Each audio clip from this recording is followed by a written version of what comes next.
Smile देते हुए लाएंगे। हेलो एवरीवन, कैसे हैं आप लोग। मैं आयुष रंजन जीएसबी टॉप से पढ़ा है भारत मध्यकालीन भारत का इतिहास। आज हम लोग पढ़ेंगे भारत मध्यकालीन भारत का इतिहास, जो 712 ईस्वी से लेकर 1757 ईस्वी तक माना जाता है, ऐसा विद्वानों का मत है। इसके दो भाग हैं, 712 ईस्वी से लेकर 1757 ईस्वी तक।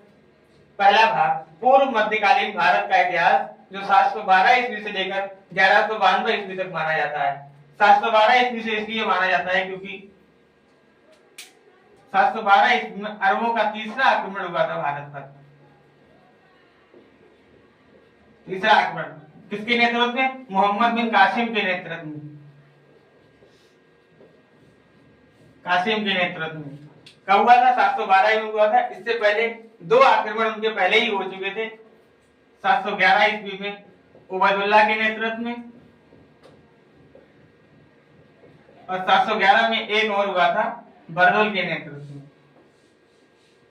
ये दोनों अभियान असफल रहे थे, लेकिन मोहम्मद बिन कासिम का अभियान सफल रहा था। इसीलिए पूर्व मध्यकालीन भारत का इतिहास 712 ईस्वी से माना जाता है, और 1192 ईस्वी से यहाँ तक माना जाता है क्योंकि 1192 ईस्वी में तराइन का द्वितीय युद्ध हुआ था। तराइन का द्वितीय युद्ध किसके किसके बीच हुआ था? तो तराइन का द्वितीय युद्ध पृथ्वीराज चौहान और गौरी के बीच हुआ था। इसमें अप्रत्यक्ष रूप से एक आदमी शामिल हुआ था, इसका नाम था जयपाल।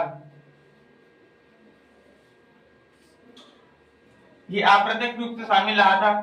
इसीलिए पूर्व मध्यकालीन भारत का इतिहास 712 ईस्वी से लेकर 1192 ईस्वी तक माना जाता है, और उत्तर मध्यकालीन भारत का इतिहास 1192 ईस्वी से 1757 ईस्वी तक माना। 1757 ईस्वी में एक युद्ध हुआ था, प्लासी का युद्ध। इसमें एक तरफ बंगाल का नवाब सिराजुद्दौला। कौन था? बंगाल का नवाब सिराजुद्दौला, सिराज। और दूसरी तरफ का क्लाइव, उस समय का गवर्नर। मध्यकालीन 1757 में प्लासी के युद्ध के समय बंगाल का गवर्नर क्लाइव।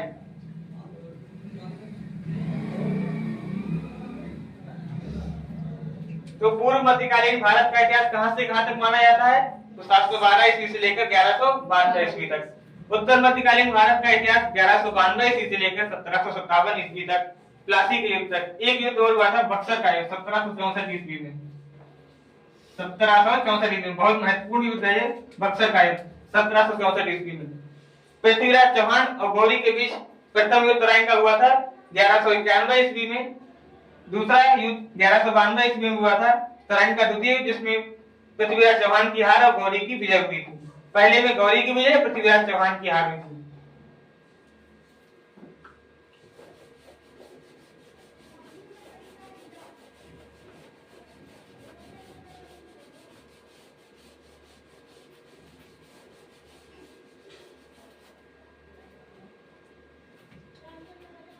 यहाँ से शुरू होता है पूर्व मध्यकालीन भारत का इतिहास। आज हम लोग इसे ही जानेंगे, पूर्व मध्यकालीन भारत का इतिहास। इसमें क्या क्या होता है? कासिम आता है और जाता है, सब कुछ इसमें। वस्तुतः पूर्व मध्यकालीन भारत का इतिहास 712 ईस्वी से, कब से माना जाता है? 712 ईस्वी से प्रारंभ होता है। कहां तक माना जाता है? 1192 ईस्वी में। 1192 ईस्वी से कौन सा युद्ध हुआ था? तराइन का द्वितीय युद्ध। कौन कौन शामिल था उसमें? पृथ्वीराज चौहान और गौरी। कौन जीता था इसमें? गौरी जीता था। पहले वाले में कौन जीता था? तो पृथ्वीराज चौहान में जीते थे, और दूसरे में गौरी जीता था। तराइन का प्रथम युद्ध 1191, द्वितीय युद्ध 1192। इसमें ये जीते थे, इसमें ये जीते थे। वस्तुतः पूर्व मध्यकालीन भारत का इतिहास 712 ईस्वी से प्रारंभ होकर 1192 ईस्वी में समाप्त होता है। 712 ईस्वी से ही पूर्व मध्यकालीन भारत का इतिहास के प्रारंभ होने का प्रमुख कारण अरबों की भारत पर पहली विजय प्राप्त होना था। 20 जून 1712 मोहम्मद बिन कासिम भारत कब आया था या सिंध कब आया था? तो 20 जून 712 ईस्वी सिंध के शासक दाहिर मोहम्मद बिन कासिम के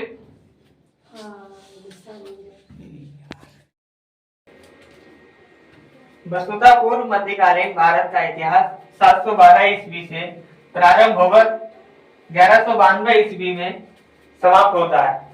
तो 1192 ईस्वी में एक युद्ध हुआ था, उसका नाम मैंने पहले बताया था कि तराइन का द्वितीय युद्ध। तराइन का द्वितीय युद्ध, इसमें एक तरफ कौन था? पृथ्वीराज चौहान, पृथ्वीराज चौहान, और दूसरी तरफ कौन था?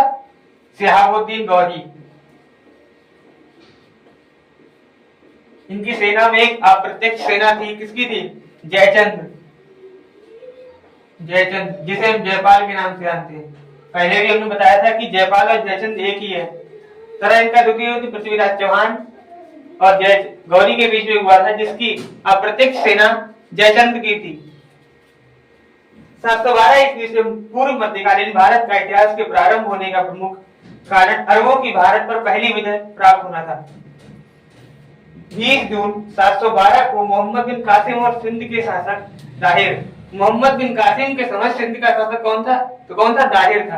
कौन था? दाहिर। 712 ईस्वी में सिंध का शासक कौन था? तो दाहिर आ जाएगा।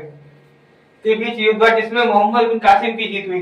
तो ये क्वेश्चन बन सकता है कि मोहम्मद बिन कासिम और राजा दाहिर के बीच कब युद्ध हुआ? तो 712 युद्ध 20 जून 712 ईस्वी को युद्ध हुआ था। कब हुआ था? 20 जून 712 ईस्वी को। किसमें बीच में? मोहम्मद बिन कासिम और राजा दाहिर के बीच में।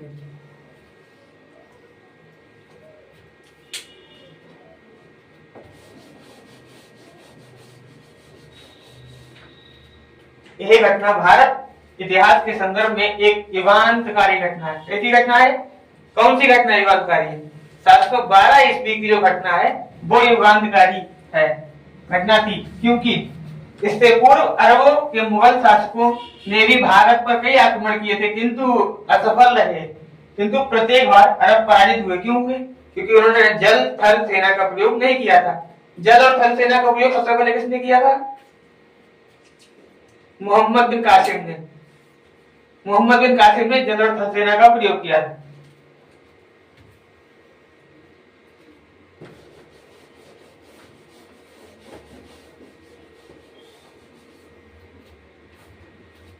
अरब भारत पर आक्रमण क्यों करते थे?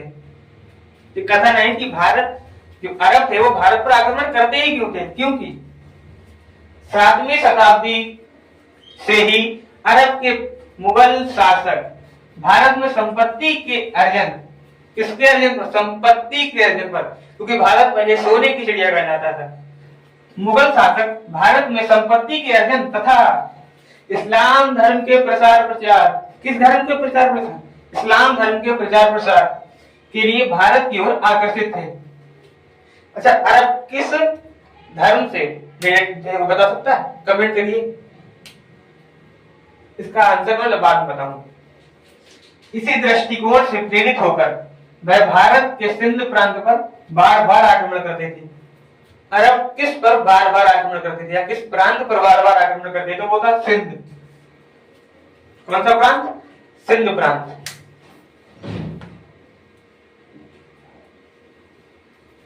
बात यह है कि मोहम्मद बिन कासिम विजय क्यों हुआ था? इसका मैंने पहले ही बता दिया था कि मोहम्मद बिन कासिम विजयी क्यों हुआ था, क्योंकि उसने जल और थल दोनों का प्रयोग किया था। सिंपल सा क्वेश्चन है, सभी लोग लगा देंगे। चलिए एक बार दोबारा डिस्कस करते हैं।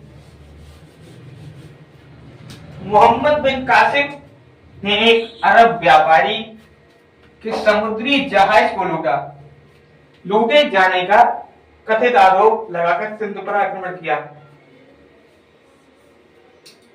किसने? एक अरब व्यापारी के समुद्री जहाज को लूटे जाने का कथित आरोप सिंध पर लगाया। किसने लगाया? मोहम्मद बिन कासिम ने लगाया। कब लगाया? 712 ईस्वी को लगाया।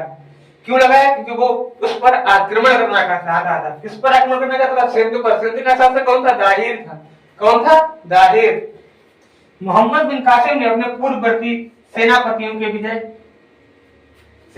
के विपरीत सिंध के संदर्भ में जल एवं थल, हमने पहले बताया था कि किसने जल और थल सेना का प्रयोग किया था? तो मोहम्मद बिन कासिम ने किया था। ये इसकी विजय का उदाहरण है। इसी वजह से उसकी विजय हुई थी। जल और थल सेना दोनों प्रकार की युद्ध नीति को अपनाया था। किसने दोनों प्रकार की युद्ध नीति को अपनाया था? तो मोहम्मद बिन कासिम। कासिम ने अपनी कूटनीति सूझबूझ का परिचय देते हुए सिंध क्षेत्र में देवल के सूबेदार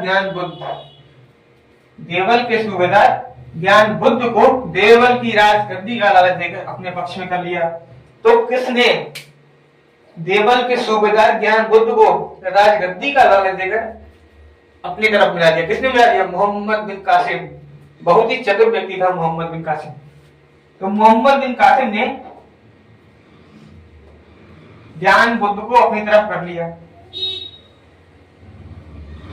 साथ ही सबसे पहले देवल बंदरगाह पर अधिकार किया, जो कि वर्तमान में कराची में स्थित है। देवल बंदरगाह कहाँ स्थित है? कराची में स्थित है। कहाँ स्थित है? कराची में। देवल सिंध का प्रमुख बंदरगाह था।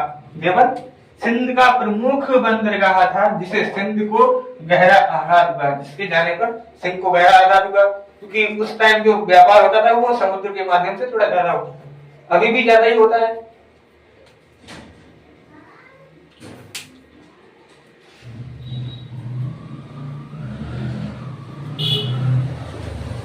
इसके बाद मकरान देख पा रहे हैं आप लोग?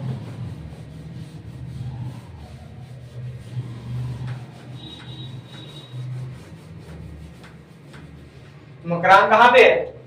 इसके बाद मकरान तट के रास्ते कासिम ने सिंध पर आक्रमण किया। सिंध पर अतः 20 जून 712 ईस्वी को राव नामक स्थान पर सिंध के राजा दाहिर को पराजित किया।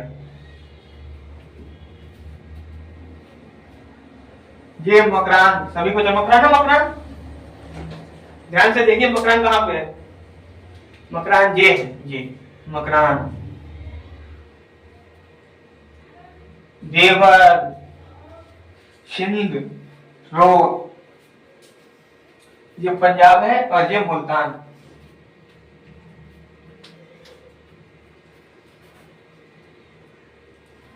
मोहम्मद गौरी का भारत पर आक्रमण।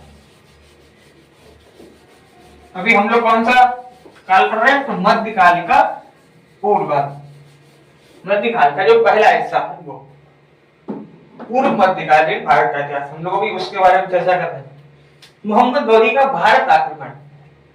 इसके बाद समय समय पर अरब शासकों विजय तुर्क द्वारा भारत पर लूटपाट के उद्देश्य से आक्रमण किए गए, जिसमें महमूद गजनवी का आक्रमण प्रमुख है।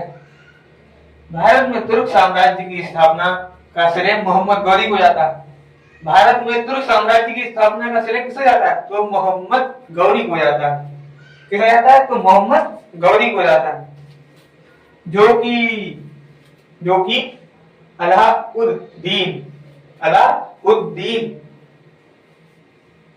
जहानशोज का एक सेनापति था। तो मोहम्मद गौरी किसका सेनापति था? क्वेश्चन बहुत इंपॉर्टेंट है। मोहम्मद गौरी किसका क्या था? सेनापति किसका था? तो अलाउद्दीन जहानशोज। किसका था? अलाउद्दीन जहानशोज था। यहाँ पे समझ में आया? कमेंट करती दीजिए। मोहम्मद गौरी के भारत आक्रमण का उद्देश्य मोहम्मद बिन कासिम तथा महमूद गजनवी से अलग अलग था। मोहम्मद गौरी का जो आक्रमण था वो मोहम्मद बिन कासिम तथा महमूद गजनवी से अलग था। क्यों अलग था? इसके बारे में जानते हैं आगे। वस्तुतः मोहम्मद गौरी एक साम्राज्यवादी था। वो अपने साम्राज्य को बढ़ाना चाहता था। साम्राज्यवादी तथा और लूटपाट के साथ ही भारत में अपनी सत्ता का विस्तार भी करना चाहता है। अच्छा, भारत में अपना विस्तार कौन नहीं करना चाहेगा? सोने की चिड़िया कहलाता था वो। इस प्रकार मोहम्मद गौरी मध्यकाल में पहला तुर्क था जिसने साम्राज्य विस्तार के उद्देश्य से भारत पर आक्रमण किया। तो मध्यकाल का पहला तुर्क जिसने साम्राज्य विस्तार के उद्देश्य से भारत पर आक्रमण किया था वो कौन था? मोहम्मद गौरी, जिसका पूरा नाम है शिहाबुद्दीन मोहम्मद गौरी। क्या नाम है? शिहाबुद्दीन मोहम्मद गौरी। आप लोग पढ़ते जाइए। समझ में आए कमेंट कर दीजिएगा, दोबारा समझा दूंगा।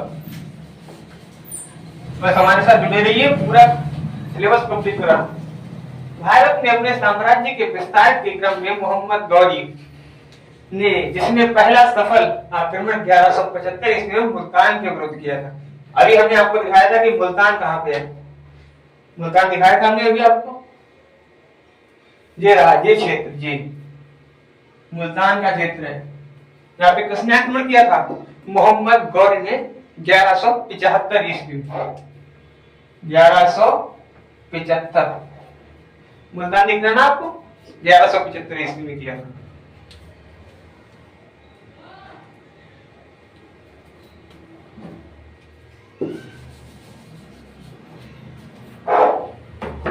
भारत में अपना साम्राज्य के विस्तार के क्रम में मोहम्मद गौरी ने जिसमें पहला सफल आक्रमण 1175 ईस्वी में मुल्तान के विरुद्ध किया गया था। इसके बाद मोहम्मद गौरी ने पृथ्वीराज चौहान के साथ तराइन के उल्लेखनीय युद्ध लड़े और अखंड भारत के राजनीतिक मानचित्रों को बदलते हुए निकट भविष्य में दिल्ली सल्तनत काल का मार्ग निर्मित किया। दिल्ली सल्तनत बहुत इंपॉर्टेंट है, कि दिल्ली सल्तनत, इसे हम आज चर्चा नहीं करेंगे, लेकिन अगले चर्चा करेंगे, जब भी करेंगे विस्तार से चर्चा करेंगे इसके बारे में। तुर्क, अब तुर्क थे कौन, पहली बात तो दे जाने की, मोहम्मद गौरी है, तुर्क था। चीन की उत्तरी पश्चिमी सीमा में निवास करते थे तुर्क। तुर्क के बारे में बोला जाता है ये असभ्य एवं बर्बर जनजाति के थे। बर्बर जाति जानते हैं, मतलब लूटपाट वगैरह वगैरह जो कुछ है सब बर्बर जनजाति करते हैं। उद्देश्य विशाल मुस्लिम साम्राज्य स्थापित करना, विशाल मुस्लिम साम्राज्य स्थापित करना इनका उद्देश्य था। अपने धर्म का प्रचार प्रसार करना वगैरह, लूटपाट करना, इनका ये उद्देश्य था।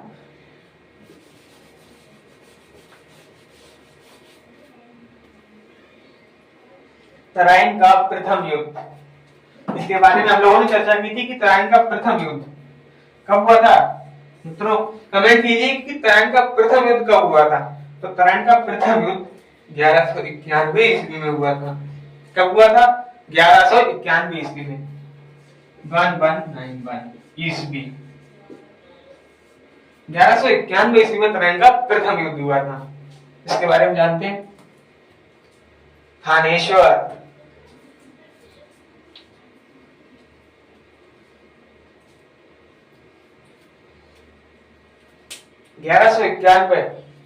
तराइन के प्रथम युद्ध के बारे में कब हुआ है? तो 1191 ईस्वी में हुआ। ये कहाँ हुआ जानते हैं आप लोग? जानते हैं तो कमेंट कीजिए। वर्तमान हरियाणा के करनाल, थानेश्वर, जो आपने अभी मैप देखा था थानेश्वर था, उसमें वहीं पे लोगों ने कुरुक्षेत्र मध्य, इसके बीच किसके बीच हुआ था? तो मोहम्मद गौरी और पृथ्वीराज चौहान, जिसे पृथ्वीराज चौहान 3 हुए थे। कितने हुए थे? तो 3 हुए थे। इसमें से तृतीय पृथ्वीराज चौहान जी। क्यों हुआ था इसके बारे में पूरा जानते हैं। मोहम्मद गौरी की साम्राज्य विस्तार की महत्वाकांक्षा, जिस जो कुछ भी हुआ है, पृथ्वीराज चौहान हारे हैं या जीते हैं। पृथ्वीराज चौहान प्रथम युद्ध में जीत गए, लेकिन अंतिम युद्ध में, वो मतलब कि द्वितीय युद्ध में वो हार गए। क्यों? क्योंकि जयचंद्र जैसे राजाओं से इनका मोह हटा लेना।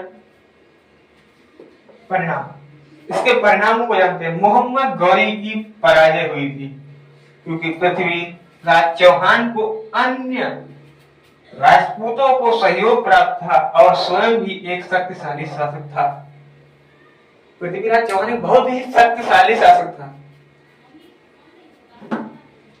इस युद्ध में इनका भाई था या सेनापति कहें, कुछ भी कह सकते हैं, विद्वानों का अलग अलग मत है इसमें। गोविंद सहाय इसका सेनापति था, पृथ्वीराज चौहान। तो पृथ्वीराज चौहान का सेनापति था गोविंद सहाय। कौन था? गोविंद सहाय, इसका भाई भी कह सकते हैं। युद्ध के बाद का घटनाक्रम, इसे भी बहुत अच्छे से समझते हैं कि युद्ध के बाद का घटनाक्रम क्या रहा था इनका। हालांकि तराइन के युद्ध में पृथ्वीराज चौहान की जीत अवश्य हुई, किंतु जीत का एक प्रमुख कारण युद्ध में मोहम्मद गौरी का घायल हो जाना, क्योंकि अगर किसी भी खेल का नायक ही अगर हार जाएगा तो सेना तो सब भागी जाएगी। इस कारण गौरी की सेना में उत्साहहीनता आ गई और वहां से भाग गई। घायल होने के कारण मोहम्मद गौरी को घायल होने के बाद मोहम्मद गौरी को युद्ध भूमि से प्रस्थान करना पड़ा। क्या करना पड़ा? प्रस्थान करना पड़ा। क्यों? क्योंकि वो घायल हो चुका था। इसी दौरान पृथ्वीराज चौहान ने सबसे बड़ी गलती की थी पृथ्वीराज चौहान ने, अथवा अदूरदर्शिता का परिचय दिया तथा युद्ध भूमि में प्रस्थान कर रही सेना का पीछा नहीं किया। युद्ध से भाग रही सेना का पीछा नहीं किया। सामान्य राजपूत नीति है या कुछ और है? तो किसने पीछा नहीं किया? पृथ्वीराज चौहान ने पीछा नहीं किया।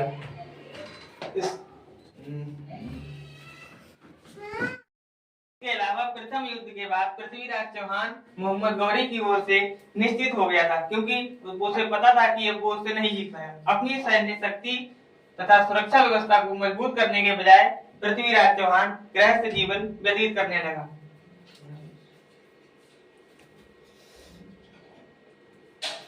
इसी दौरान पृथ्वीराज चौहान ने सबसे बड़ी राजनीतिक भूल राजा जयचंद्र के संबंध के साथ अपने संबंध को खराब करने की थी। वस्तुतः पृथ्वीराज चौहान की पत्नी संयोगिता राजा जयचंद्र की बहन तथा जयचंद्र के दोनों के प्रेम प्रसंग एवं विवाह से प्रसन्न नहीं था। इसी कारण जयचंद्र और पृथ्वीराज चौहान की मित्रता में फूट पड़ गई। पृथ्वीराज चौहान और जयचंद्र की मित्रता में फूट कैसे पड़ी? उसकी बहन संयोगिता का विवाह पृथ्वीराज चौहान के साथ हो गया था। किसके साथ हो गया था? पृथ्वीराज चौहान के साथ हो गया था। संयोगिता किसकी बहन थी? ऐसे प्रश्न पूछो।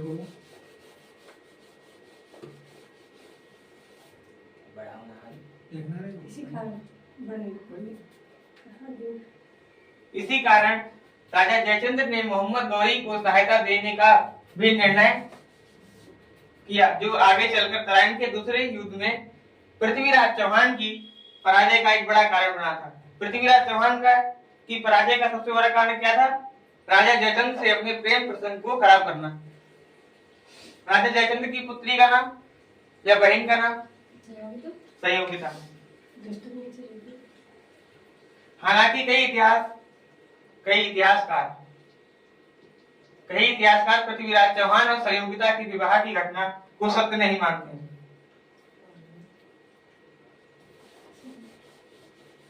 वहीं दूसरी तरफ पराजित होने का प्रतिशोध लेने तथा अपनी साम्राज्य विस्तार की महत्वाकांक्षा से प्रेरित होकर मोहम्मद गौरी पुनः युद्ध की तैयारी में जुट गया। इसके साथ ही मोहम्मद गौरी ने कई भारतीय राजाओं को लोभ देकर अपने पक्ष में कर लिया। किसने भारतीय राजाओं को लोभ देकर अपने पक्ष में कर लिया? शहाबुद्दीन मोहम्मद गौरी। ठीक है, अच्छा है गुरुजी, बढ़िया।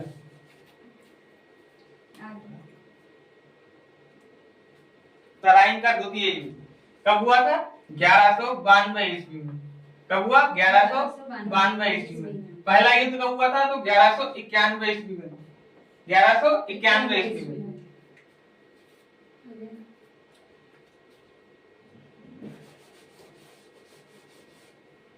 फलस्वरूप 1192 ईस्वी में पुनः मोहम्मद गौरी एवं पृथ्वीराज चौहान आमने सामने आए।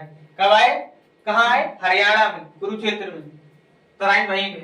1192 ईस्वी में मोहम्मद गौरी एवं पृथ्वीराज चौहान की सेनाओं के बीच पानीपत के मैदान में युद्ध हुआ। पानीपत कहाँ है? हरियाणा में। किंतु इस बार युद्ध में मोहम्मद गौरी की विजय हुई। किसकी विजय हुई? मोहम्मद गौरी की। पिछली बार किसकी विजय हुई थी? पृथ्वीराज चौहान की। पृथ्वीराज चौहान के सेनापति का नाम गोविंद साहब। क्या? गोविंद साहब, जो का उसका भाई था। गोविंद साहब की विजय हुई और पृथ्वीराज चौहान मारा गया। कुरुक्षेत्र में मारे जाने वाला पहला राजा, जो मतलब रणभूमि में मारा जाने वाला पहला राजा कौन था? पृथ्वीराज चौहान था। अभी तक के इतिहास में जी सर, रणभूमि में मारे जाने वाला तराइन का द्वितीय युद्ध भारतीय इतिहास के निर्णायक युद्ध में माना जाता है। निर्णायक इसने भारतीय भूमि में मुस्लिम सत्ता को स्थापित होने का मार्ग प्रस्तुत किया। भारतीय भूमि में मुस्लिम सत्ता का स्थापित होने का मार्ग किसने प्रस्तुत किया या किसने प्रशस्त किया? तो शिहाबुद्दीन मोहम्मद गौरी।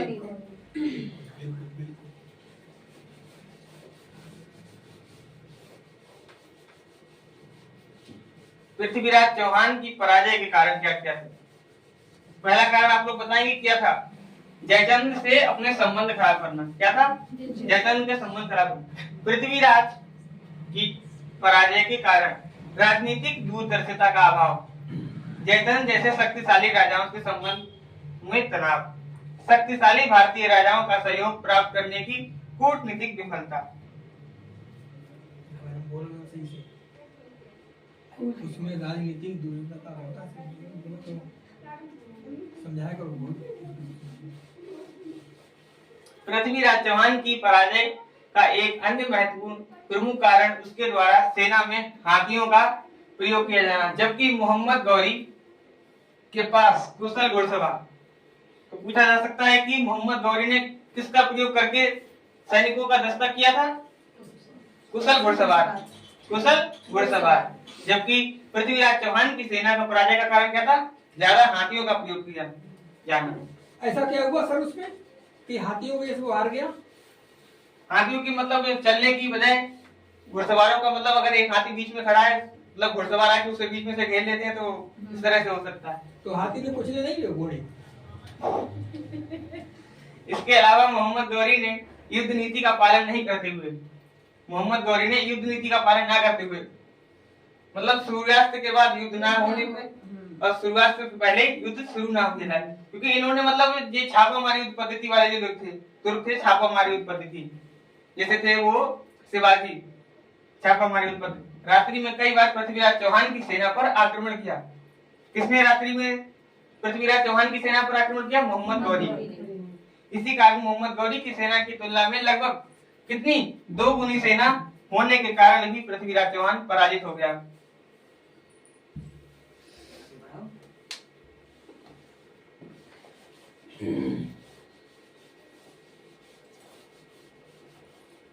इस विजय के बाद मोहम्मद गौरी ने अपने सबसे विश्वास पात्र और युद्ध में उल्लेखनीय भूमिका निभाने वाला गुलाम कुतुबुद्दीन ऐबक को प्रशासक नियुक्त किया और स्वयं वापस लौट गया। जब कुतुबुद्दीन ऐबक ने 2 चीजों का निर्माण कराया था, कुतुब मीनार और कुब्बत उल इस्लाम मस्जिद। कुब्बत उल इस्लाम मस्जिद, पूरा बोला को सही। कुब्बत उल इस्लाम मस्जिद, ठीक है। बताइए सर, कुब्बत उल इस्लाम मस्जिद का निर्माण किसने कराया? कुतुबुद्दीन ऐबक ने। और क्या कराया? कुतुब मीनार का। कुतुब मीनार कहाँ है? महरौली, आगरा के महरौली। मोहम्मद गौरी वापस क्यों लौट गया?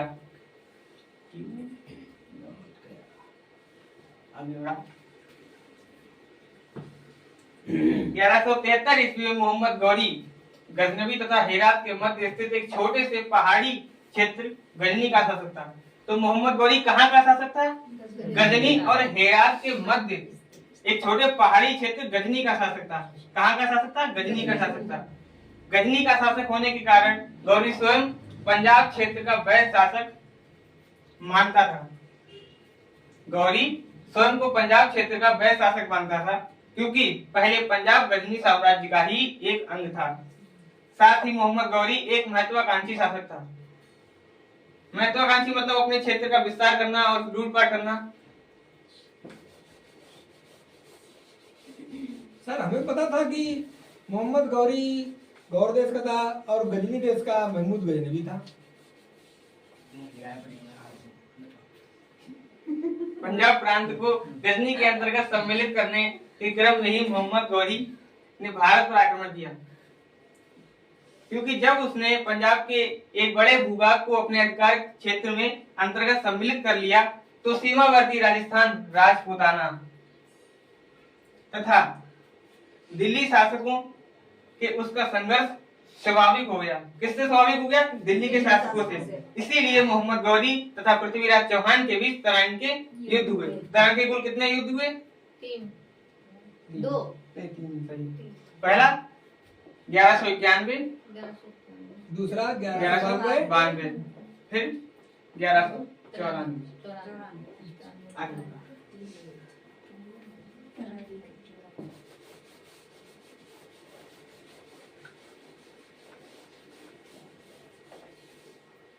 यही कारण था कि तराइन के दूसरे युद्ध में उत्तरी भारत के बड़े हिस्से पर अधिकार करने के बावजूद गजनी वापस लौट गया था, क्योंकि गौरी का उद्देश्य भारतीय भूभाग को अपने क्षेत्र में सम्मिलित करना था और तराइन के दूसरे युद्ध की विजय गौरी की इसी नीति का एक क्रम था। इसी कारण गौरी ने स्वयं शासन के कारण के बजाय अपने गुलाम किसे नियुक्त कर दिया? कुतुबुद्दीन ऐबक को प्रमुख नियुक्त करते हुए खुद वापस लौट गया। कहाँ लौट गया? गजनी और हेरात के एक पहाड़ी क्षेत्र, कहाँ? गजनी।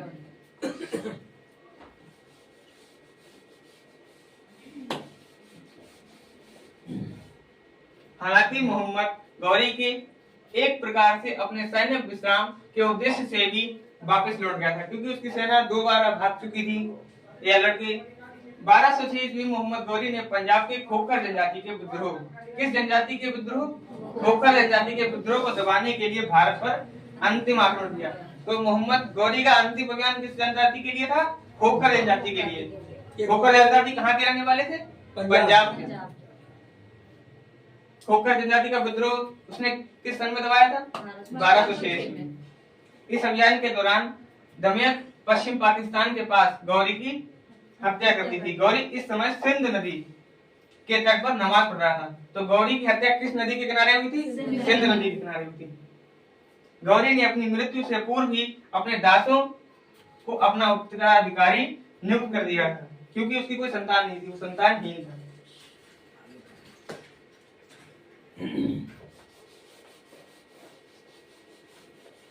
बारह सौ 1206 ईस्वी में मोहम्मद गौरी की मृत्यु के बाद उसे संतानहीन होने के कारण उसके साम्राज्य को 3 गुलामों में आपस में बांट दिया गया।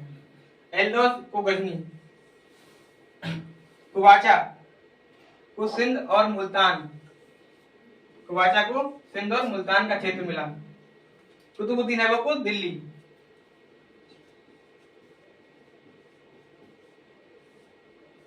कुतुबुद्दीन ऐबक को दिल्ली। एक बार पुनः देखते हैं कि एल्दोस को क्या मिला था साम्राज्य में? गजनी। कुवाचा को सिंध और कुतुबुद्दीन ऐबक को दिल्ली। दिल्ली सल्तनत।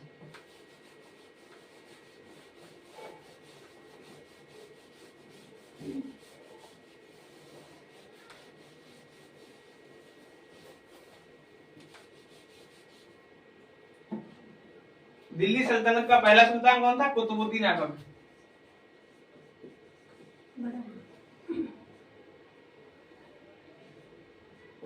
कुतुबुद्दीन ऐबक गुलाम वंश का संस्थापक था। इसके बारे में हम लोग अगली वीडियो में चर्चा करेंगे। आज के लिए बस इतना ही। धन्यवाद। काटो से